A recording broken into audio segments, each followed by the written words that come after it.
I would like to introduce a good friend of mine and hopefully the future mayor of New York City. Jack Hidary has, I've known him now for some time, and he's a real force in the entrepreneurial community here in New York City, and is running as an independent for the Mayoral race this coming November.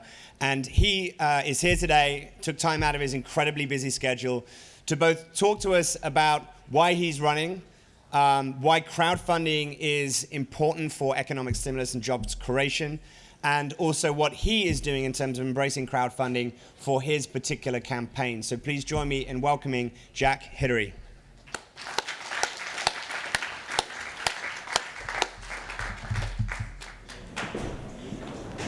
Thanks a lot, Toby. It's great to be here. And I want to share with you a couple of thoughts about, one, why I'm running for mayor and how I'm running for mayor. So has anyone been here following the 62 candidates so far in the race? You know, a lot of people out there. My particular approach to this campaign is quite different. First of all, who am I? I'm so loud, I never know. Okay, thank you. My background is right here in New York City. I was born in Brooklyn, Ocean Parkway and Avenue S. It's the non-hip portion of Brooklyn. We have no artisanal pickles. We don't have Mass Brothers with schooners bringing cocoa beans from the Dominican Republic. But it's a really cool part of town. It's right near Coney Island. We have a lot of great amusements. Hi, Jessica. How you doing? And entertainment, but it's a very different part of town than lots of other parts that many of the people here might be familiar with. And that's the case actually with many of the different places around New York City in all 5 boroughs. So I'm running because I love the city. I'm running because I have a particular experience that is very different from any of the people running out there today. So just some background that ties into both crowdsourcing and crowdfunding. I started my first company with a very, very basic insight. I was a techie. I was a geek growing up. I went to computer camp. There is no camp that's nerdier than the camp I went to. And the reason I know that is not only was it a computer camp, not only did we program most of the day, we also did a lot of other studies. We had, actually, if you can believe this, 5 hours of legal work to do every single day, analyzing the law. Okay, don't ask. Now at 5 p.m. every day, I want to let you know, we played 30 minutes of fake softball, took photos of this and sent it to our parents to convince them we were at camp. In fact, nothing could be farther from the truth. I did a lot of coding for those summers. But when I grew up, I realized that techies were like cobbler's children with no shoes.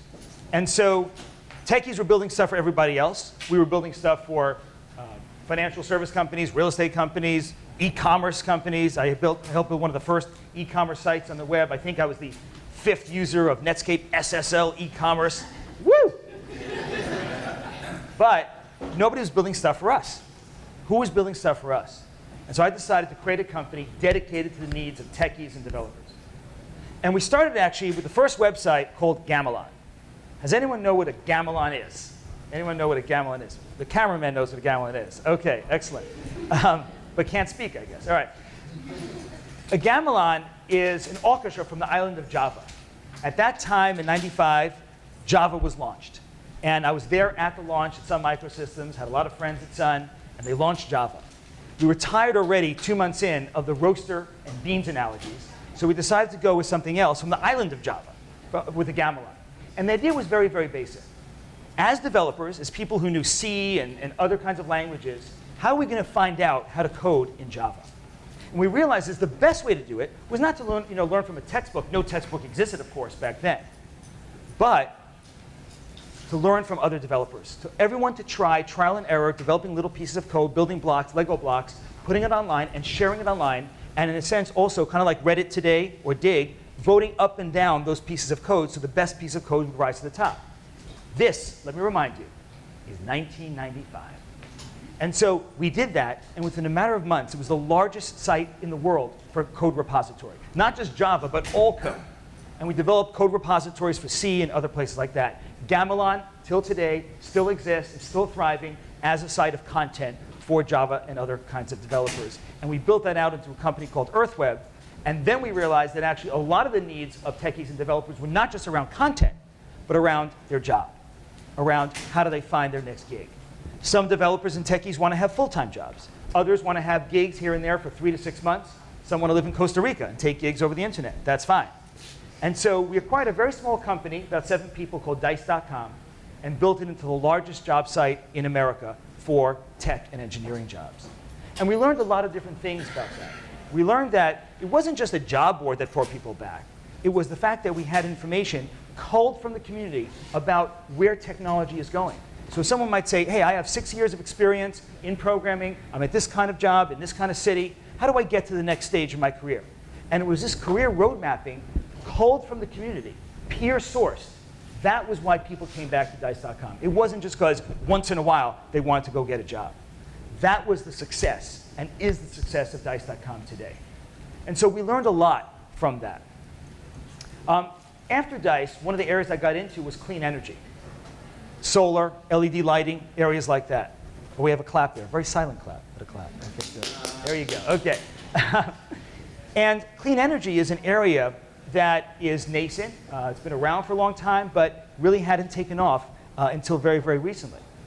And one of the areas that's really been holding back, for example, in solar, is how do you pay for it? So the good news about solar is that it's come down in price tremendously. Kind of like how we're very familiar with Moore's Law, right, where chips come down in price and they have good advantages in power. But in solar, for many years, it kind of stayed flat. And then suddenly, for a number of reasons, it came down precipitously. And so now the return on investment of putting solar on the roof now became within reach. But the question still is, if you have a home, you have a community center, you have a school, who is going to do the upfront payment of that $1 million to put the solar on the roof? Yes, the return will be there. 5, 6 years, you can pay it back, and you can have a return, and then everything else is gravy from there. But who's going to pay the upfront? Well, a young company called Solar Mosaic, not my company, but a company I advise, is a company that is attacking that with crowdfunding. They said, wait a second. If it's a community center, there's probably a lot of people who are interested in putting solar on that roof. And they did their first tests of 3 different buildings, various kinds of community centers and schools. And sure enough, within a matter of just weeks, they were fully funded. Projects that would never get funded in the traditional capital market got funded in weeks using crowdfunding. So this is a very powerful technique. This is something that can change many areas of our society. And it's not just about pure digital tech. That's a great area. That's a great area when we go online to Kickstarter and to Indiegogo and lots of different great websites out there, and we see great new products. Everyone, by the way, who sees this watch, which happens to be a GPS Nike watch for my running, always says, is that a Pebble watch? Is that a Pebble watch? And that is a testament to how successful Pebble watch has been through its crowdfunding. And then people realize that by having those kind of crowdfunding campaigns, they're not just raising money, they're raising their core customer base. That's almost more important than the money that they just raised in a matter of a few weeks or a few days. And so we can use this technique. Let's bring it back now to New York City. What is the state right now in New York City? Charlie O'Donnell was just on stage talking about community and others talking about community. One of the things that I benefited from growing up in Brooklyn is growing up in a very, very strong community. But one of the things that made it a strong community is that the people who came before me, my father, my uncles, and my grandfather, along with others in the community, focused their attention for a 30-year period to amass enough money. It took about 25, 30 years to build ourselves a community center, to build a building in our community where we can come to and have a lot of different activities as a community. And why is that important? Well, I saw on somewhere it says community and trust somewhere. Trust reduces transaction costs. Trust brings people together in ways that would otherwise take high transaction costs, social or monetary. And so community centers are critical and core. And one of my visions, one of the reasons why I'm running for mayor, is I have a very different vision of New York City from other candidates. What I want to do is not centralize power in City Hall and continue down that pathway of, say, back 20, 30 years ago, but refocus and return power back to the communities and think about what communities can do together in public-private partnerships. But now let's talk about how to run such a campaign. How do you run a campaign like my own as an independent, as somebody that does not have ties to a lot of the machine politics? Well, you have to run a very different kind of campaign. You can't run a normal campaign. You can't say, hey, we're going to have 1,000 people and just knock on doors and hope people answer and bother them in their underwear and things like that. You have to run a different kind of campaign. And so what we decided to use a hybrid model, online and offline. Engaging people online, but also asking them to engage with us offline and having events all around the place. One of the things that we're announcing right now, here, this minute, at this conference, is that we have figured out a way, for the first time ever in New York City campaign politics that we know of, to use crowdfunding, a crowdfunding platform, for a New York City race. I want to bring that up now. Do we have that here? Okay. Is it up here? It'll come up here in a second. There it is. Coming up, Sam. And so when it comes up, you'll see CrowdTilt. So people may know CrowdTilt. It's one of the funding platforms out there. And we chose CrowdTilt because it had a certain API that allowed us to connect it with a lot of software programming that we had to do to connect it to the Campaign Finance Board. Campaign Finance Board has a lot of different rules about how you have to take donations. And so we did a lot of coding, a lot of analysis to how to actually make this work so that we can crowdfund. And why is that significant? It's significant because mostly the way things work, here we go, CrowdTilt. We just launched this now. It's not even live to the general public right now. We just want to share it right now with everyone here. And what we realized is that this is a way of creating more transparency.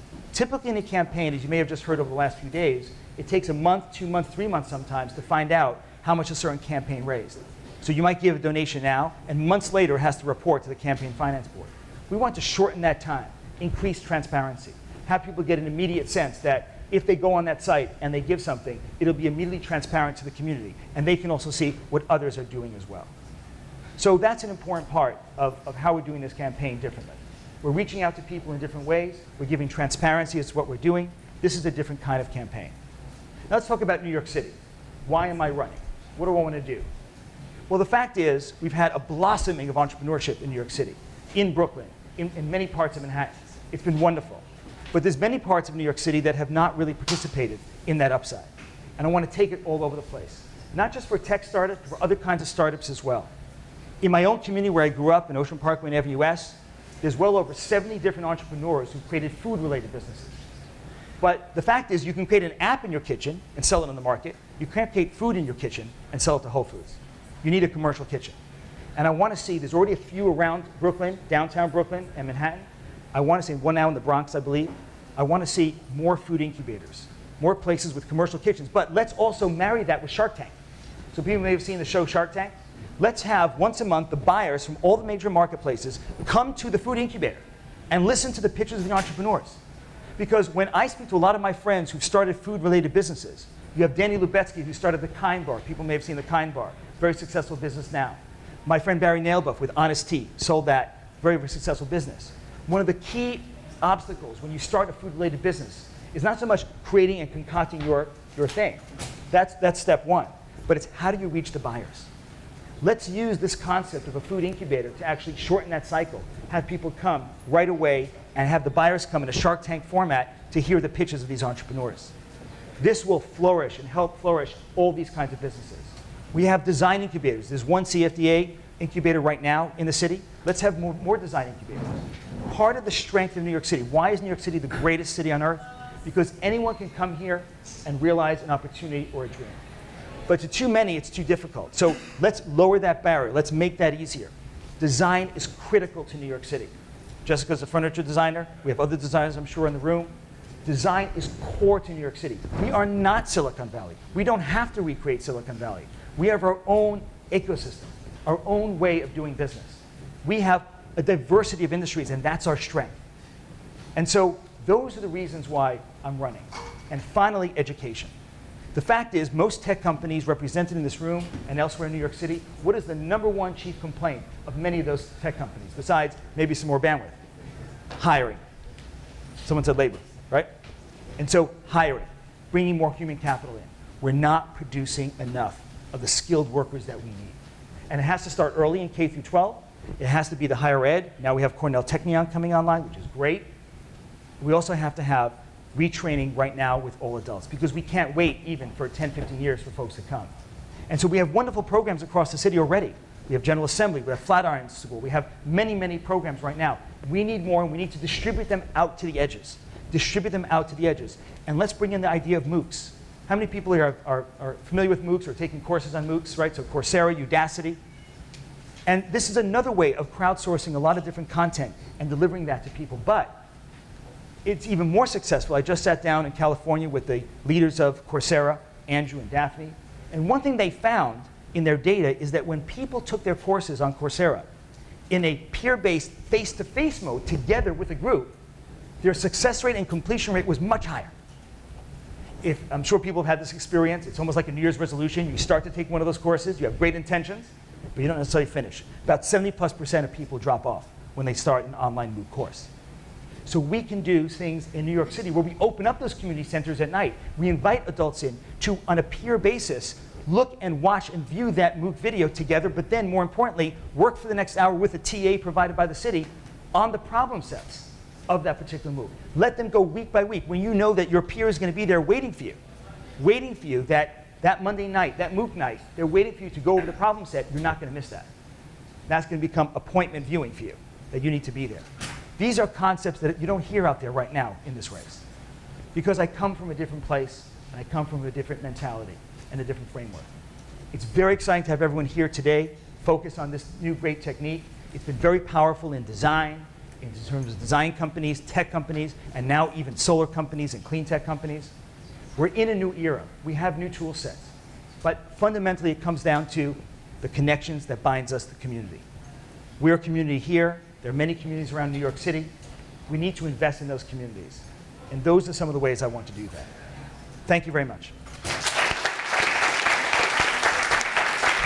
Thank you. Thank you, Jack. Thank you so much for taking time out of your schedule. In addition to sort of vision and leadership and the sort of experience required to run as a mayoral candidate, Jack also has an incredible amount of hustle. And I know this, and I've experienced it firsthand. He and I actually were supposed to run the New York Marathon this past November. We're actually sort of participating on the same team to actually raise money to support inner city youth through technology programs. And as you all know, the marathon got cancelled, and Jack immediately, without sort of breaking his stride, started to kind of rally the community immediately sort of in the aftermath of the hurricane to support the victims of Staten Island. And he, myself, and a whole bunch of other people under his leadership went out to sort of support and got a very first-hand experience of what it was like over there. So, Jack is a true leader, a visionary, and someone who certainly has been very inspirational to me. So join me again in thanking Jack one more time. Thank you. And thank you to Toby. There were many, many leaders that day, so a lot of good credit around to everybody. Let me also mention that in addition to, please do come back for the prize ceremony and the ceremonies that you have here going on. For those who want to, at 9:30, 10 p.m., after that program, we have an after party at Alley NYC at about 9:30 p.m., 500 7th Avenue, for those who want to have more celebration after all the celebrations you'll have. Awesome. Thank you, Toby. All right, thanks, Jack. Thanks again to everyone for helping to make the day happen. Thanks to you guys for joining us and sticking us out to, up until now. Please come back for the 6:30 challenge event, and hopefully we'll see you then. Cheers.